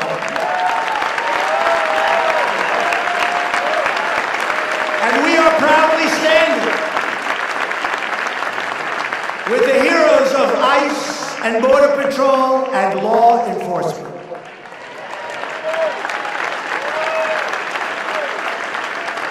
Illegal immigration is also deeply unfair to American workers and taxpayers, including millions and millions of hard-working legal immigrants. If you care about helping immigrants and care about their success, if you care about reducing poverty and raising living standards, then you must support a safe, strong, and very, very secure border. We need an immigration policy that helps all Americans thrive, flourish, prosper. We need an immigration policy that's going to be great for our corporations and our great companies. We need an immigration policy where people coming into our country can love our country and love our fellow citizens.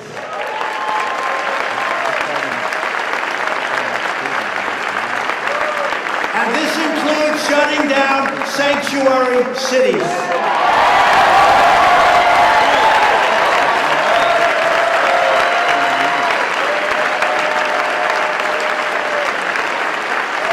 And we want to end catch and release.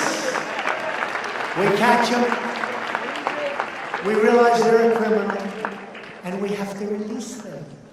Think of this. They come onto our land, they put 1 foot on our land. We now have to take them through a massive court trial. Who does this? Other countries say, get the hell out of here. We have to take them through court. So we catch them. We talk to them. If they're criminals, or if they're not, we release them. We say, come back for a hearing in front of a judge. You know how many judges you need to do this? We have 900,000 people backlogged. That's the good news. The bad news? Nobody shows up. 3% of the people come back for a trial. It's insane. Not my fault. I inherited this mess, but we're fixing it. We have to end chain migration, and we have to cancel the visa lottery. Every American, no matter where they're born, will benefit from the creation of a lawful immigration system. It is such, you talk about an emergency. our immigration system is so broken, folks. It's so broken. It's so sad to see. It's incompetent. It's laughed at all over the world. We have people pouring in from not just the southern border in Mexico, from China. They have a baby on our land. The baby becomes a citizen. Welcome to the United States for hopefully 90 years. Okay? And then the parents come in with the baby because the baby's a citizen. This is like crazy. They used to call it anchor babies, but they don't use that term anymore because it doesn't sound nice. Our laws are so crazy, but one by one, we're finding ways. You know, they call them loopholes, a lot of our laws, loopholes. Well, I'm finding loopholes to get around the loophole. Because our Congress can't act. They can't act. They just can't act. The Democrats in Congress don't want to touch any of it. Visa lottery. That's where they put in the names. They put it in a lottery. And you pick, oh, here's a wonderful person, wonderful. You know, he killed 4 people. Here's a wonderful. And then they get in and we say, see, that person just came into our country. He just robbed a store and killed somebody. How is that possible? Because they send us the people they don't want.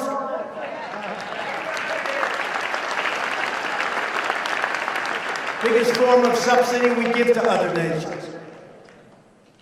Immigration systems that prioritize the admission of those who can support themselves financially and contribute. We want people that can help themselves, that can support themselves. We have people coming in. We support them from the day they come in till the day they die. We can't do that as a country. We can't afford to do that as a country. Sadly, on immigration and so many other issues, Democrat lawmakers have totally abandoned the American mainstream. But that's going to be good for us in 2020. They're embracing open borders, socialism, and extreme late-term abortion. Weeks ago, lawmakers in New York cheered as they passed legislation to allow babies to be ripped from the womb of their mother, right up to the very moment of death.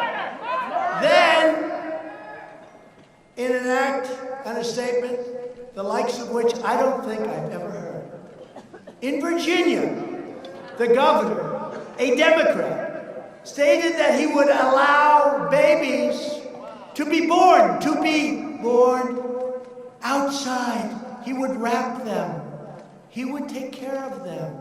And then he'll talk to the mother and the father as to what to be done. And if they didn't want the child, who is now outside of the womb, long outside of the womb, they will execute the baby after birth. They will execute the baby after birth. And that's one many people have never even heard of or thought about. This is a radical agenda by the Democrats. And when you put something up, as was just put up before the Senate, everybody on the Democrat side votes for it. By the way, I have to say one thing. They're lousy politicians, and they have lousy policy. They have policy I could never sell if I wanted to.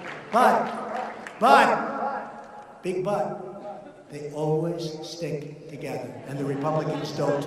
Remember that. Remember that.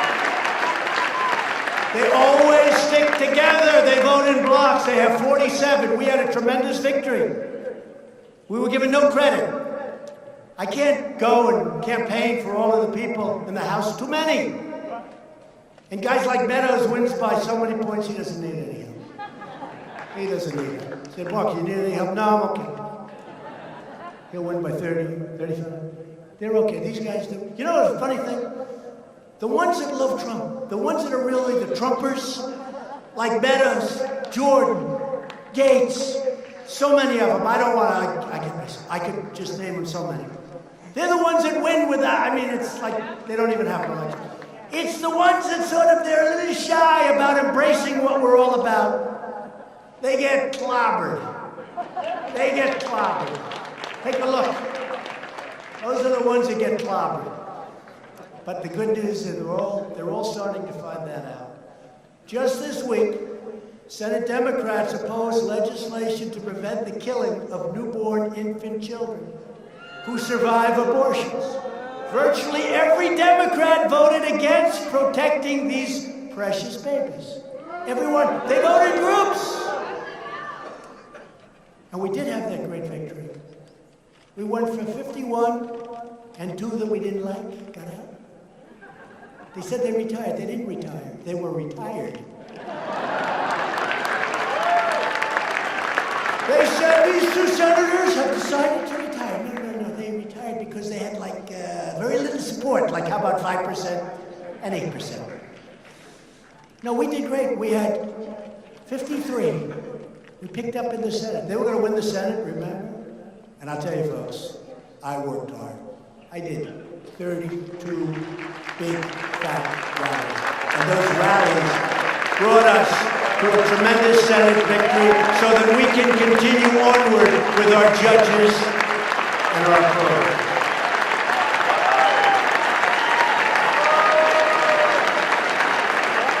And the fake news back there, they love to say Donald Trump suffered a big defeat.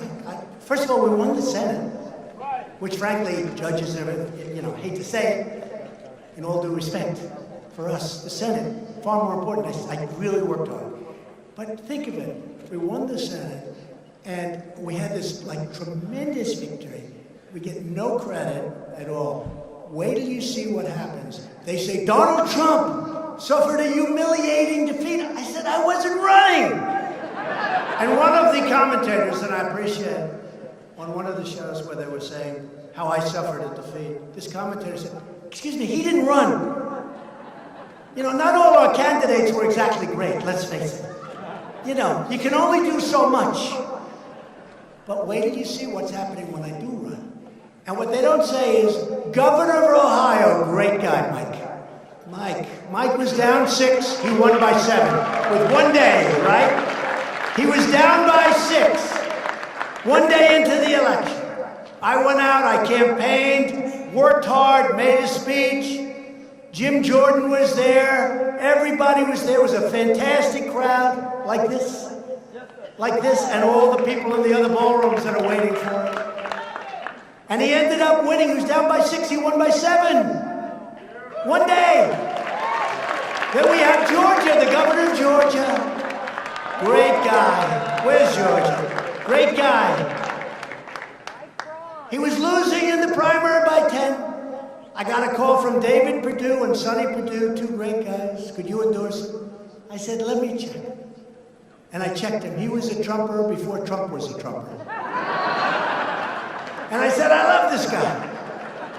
He's down by 10. He won by 40. You believe that? I endorsed him, Mark. He won by 40.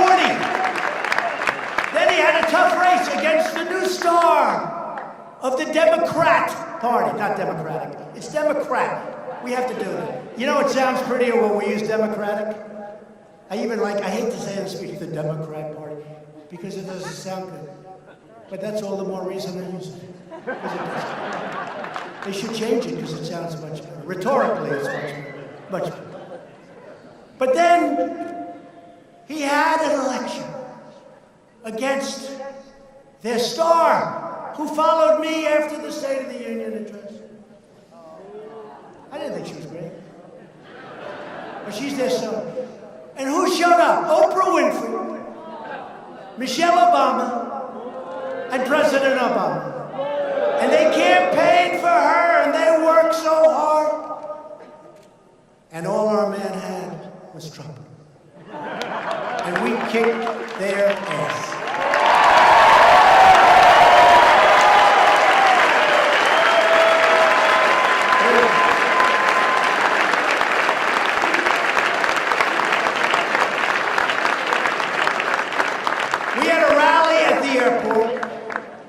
Where 55,000 people showed up to the airport. It was one hangar. They had 3 other hangars that were full. They went so far back. The problem was they gave the press, like these guys, they gave the press too good a location because the people behind them couldn't see properly. They were so angry. But we had 55,000 people show up. I said, you're going to win the election. He won the election. He won it fairly easily against their star. And now David Perdue is going to win for senator in 2020. And then we had Florida and many others. And we have a candidate, Ron DeSantis,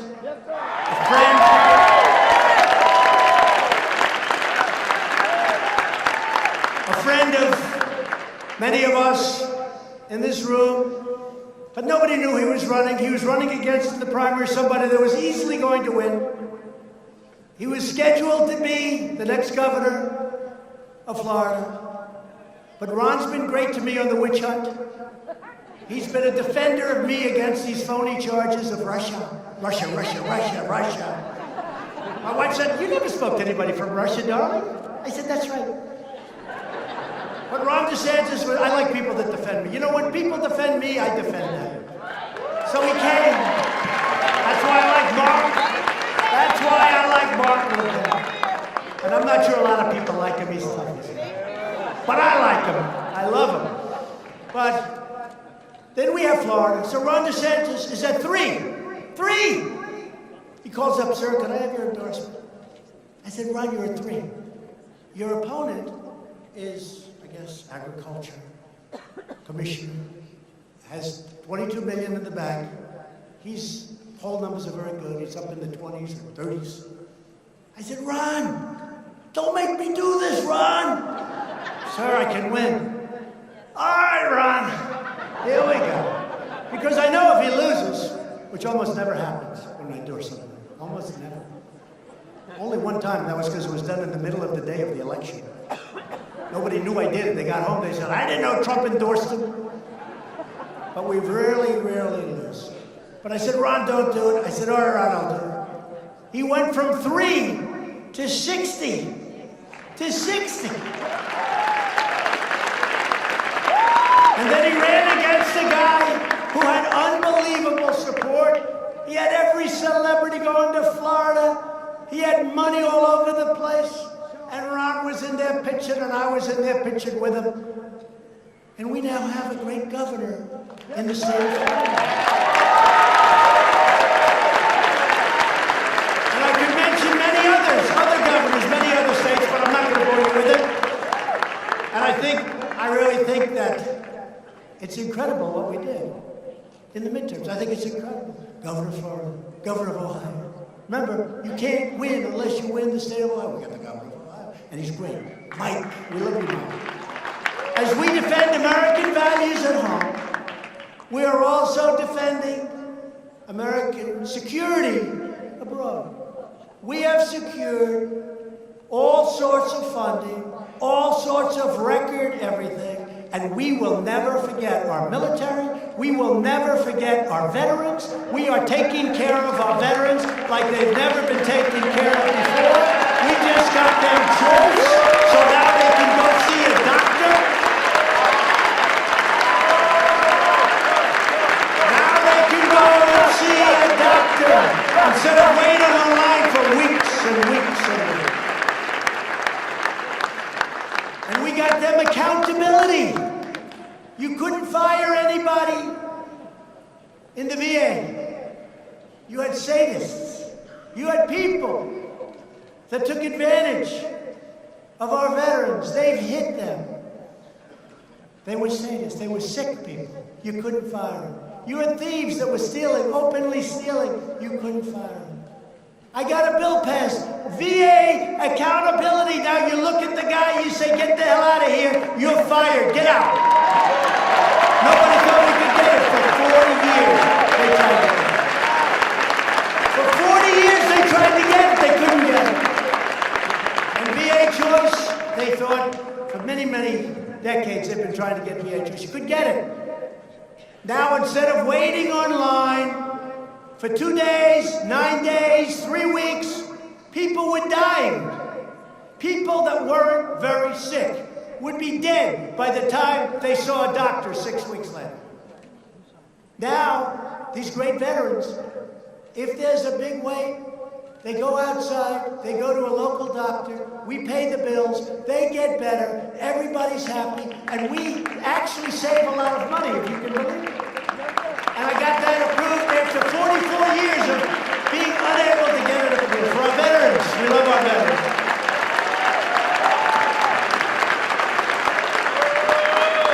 And just in finishing up, as you know, I just returned from Vietnam, where I had very productive meetings with Chairman Kim Jong-un. Very productive.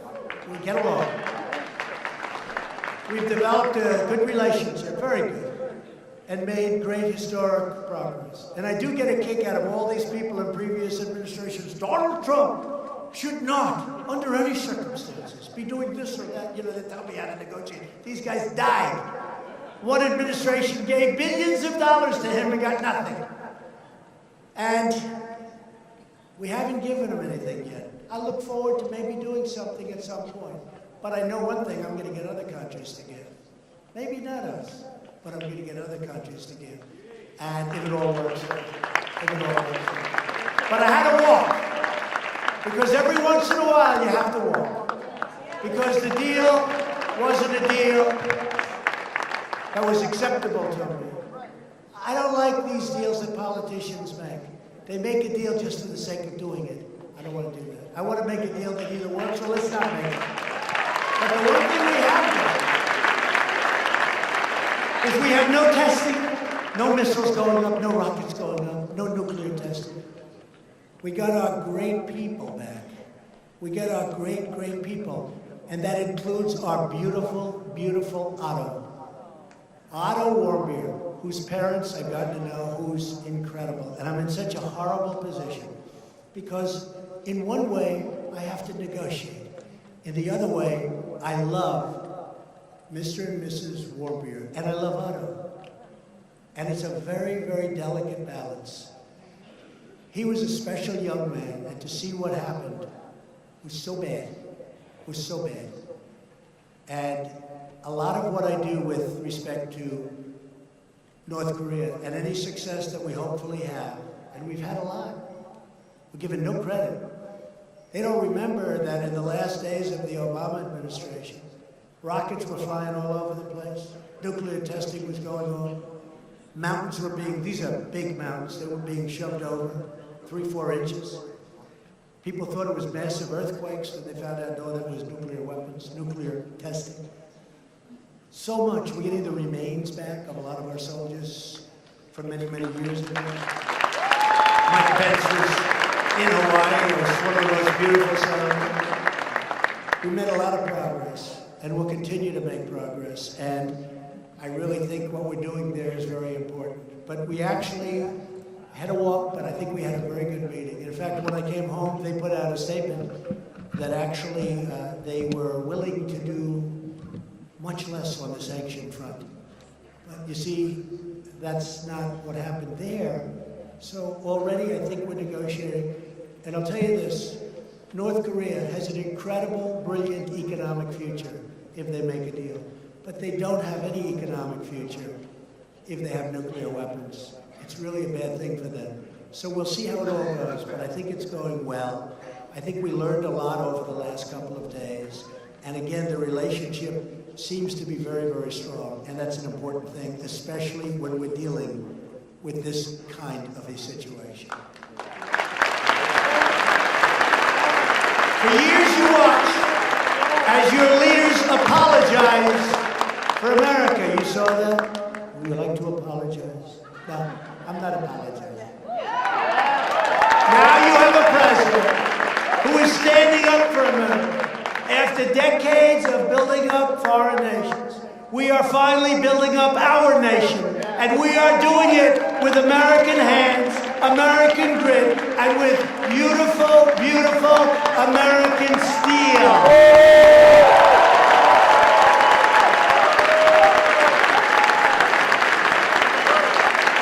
We are fighting to ensure that every young American inherits the same blessings and the same boundless opportunity that our ancestors fought to secure with all of their heart, might, and soul.